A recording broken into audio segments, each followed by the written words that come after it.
munkundire dutaramane twibuka abacu twabuze. Nimureke mbihoreze nubwo ntabareba, munkundire mbibuke. Mfura z'u Rwanda ndagira ngo nkubwire ibyabaye nyuma ya cyagiye. Nari muto ariko nabwiwe amateka, nasanze hari icyakuntwaye. Byanteye guhora mfite icyizere cy'uko nzabona umunezero, ariko narinze nkora ntarawubona. Ubuzima bwawe wavukijwe ugata umuryango wawe. Cya gitondo ntazi, umunsi ntazi, byatumye uta umuryango wawe. Ubuzima bwari butagishoboka, ariko rero reka nkwibuke. Ndaho ndakomeye, ariko wowe wari uri mu marembera. Mbega agahinda kuba waragiye nibura udasezeye ku muryango wawe.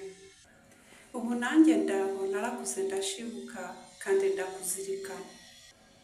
Kandi kuri twe ntituzakwibagirwa wajyanye agahinda, kuko utazi abo usize aho basigaye. Umubabaro n'agahinda by'uko wagiye utazi aho usize abawe. Humura ntuzazima, tuzahora tukwibuka. Nimureke dukotane dukore cyane, ingamba zacu tuzihe ibyacu. Banyafurika bene wacu, mpisemo kwandika Ikinyarwanda, abacyumva basemurira batacyumva.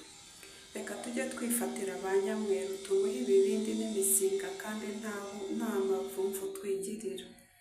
Cyangwa tumuhe ibibindi n'ibicuma nta mizinga twigirira. Aha nshatse kuvuga ko nitubaha ibibindi tubasogongeza ku nzaga twenze, ku mitobe twenga, tuzabaha n'ubuki nta mizinga twigirira. Kwirarira ni byiza, bituma urambagizwa atabengwa, ariko mu magi akomeye, ariko mana, uko mvuga byinshi niko ncururuka. Ariko mana, nkomeje kukubwira bwakwira bikandenga.